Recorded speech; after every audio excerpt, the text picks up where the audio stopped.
नमस्कार दोस्तों, स्वागत है आपका मेरे YouTube चैनल भारत दर्शनम में। तो दोस्तों, आज मैं आपको केदारनाथ धाम के बारे में 10 ऐसे रहस्य बताऊंगा जो आप नहीं जानते हैं।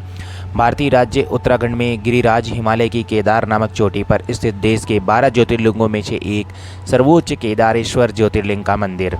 इस संपूर्ण क्षेत्र को केदारनाथ धाम के नाम से जाना जाता है। यह स्थान छोटा 4 धाम में से एक है।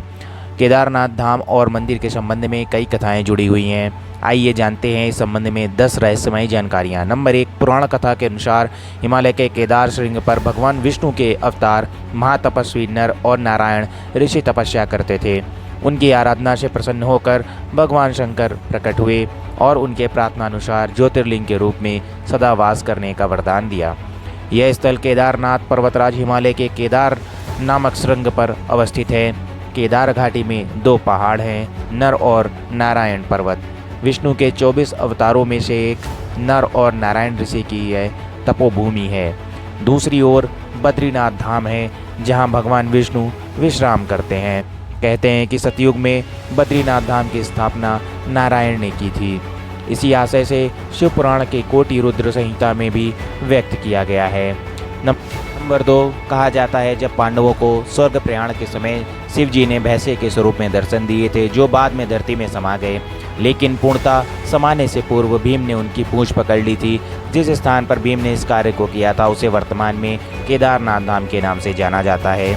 एवं जिस स्थान पर उनका मुख धरती से बाहर आया उसे पशुपतिनाथ, जो कि नेपाल में है, कहा जाता है। पुराणों में पंच केदार की कथा नाम से इस कथा का विस्तार से उल्लेख मिलता है। नंबर 3, केदारनाथ मंदिर उत्तराखंड के रुद्रप्रयाग जिले में स्थित है। इसे अर्ध ज्योतिर्लिंग कहते हैं। नेपाल के पशुपतिनाथ मंदिर को मिलाकर यह पूर्ण होता है। यहाँ स्थित स्वयंभू शिवलिंग आदि प्राचीन है। यहाँ के मंदिर का निर्माण जन्मेजय ने कराया था और जीर्णोद्धार आदि शंकराचार्य ने किया था। नंबर 4, केदारनाथ मंदिर को रामेश्वरम मंदिर की सीध में बना हुआ माना जाता है।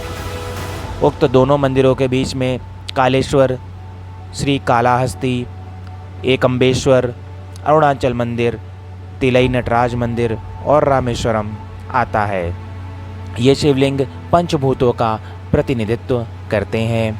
नंबर 5, वर्तमान में स्थित केदारेश्वर मंदिर के पीछे सर्वप्रथम पांडवों ने मंदिर बनवाया था, लेकिन वक्त के थपेड़ों की मार्ग के चलते यह मंदिर लुप्त हो गया।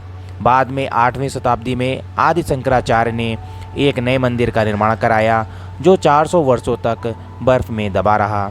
तब इस मंदिर का निर्माण 508 ईसा पूर्व जन्मे और 476 ईसा पूर्व देह त्याग गए आदि शंकराचार्य ने करवाया था।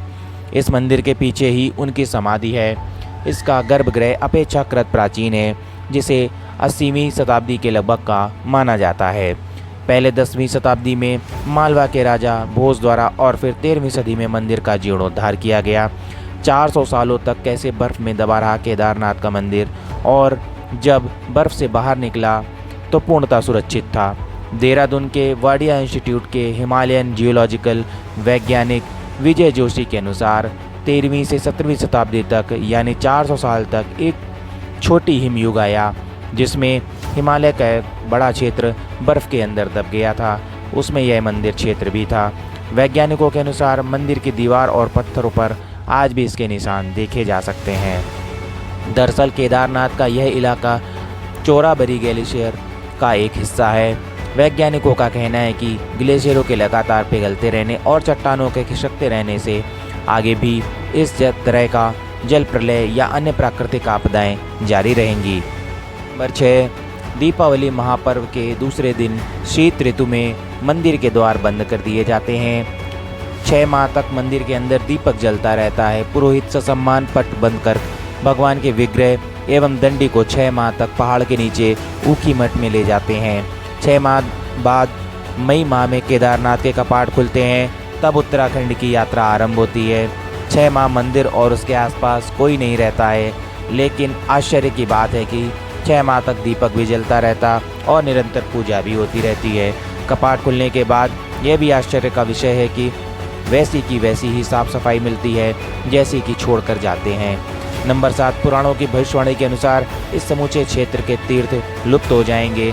माना जाता है कि जिस दिन नर और नारायण पर्वत आपस में मिल जाएंगे, बद्रीनाथ का मार्ग पूरी तरह बंद हो जाएगा और भक्त बद्रीनाथ के दर्शन नहीं कर पाएंगे। पुराणों के अनुसार वर्तमान बद्रीनाथ धाम और केदारेश्वर धाम लुप्त हो जाएंगे और वर्षों बाद भविष्य बद्री नामक नए तीर्थ का उद्गम होगा। 8 से 16 जून 2013 की रात्रि प्रकृति ने कहर बरपाया था।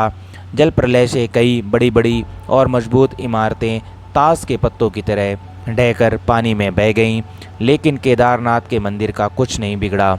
आश्चर्य तो तब हुआ जब पीछे पहाड़ी से पानी के बहाव में लुढ़कती हुई एक विशालकाय चट्टान आई और अचानक वह मंदिर के पीछे ही रुक गई।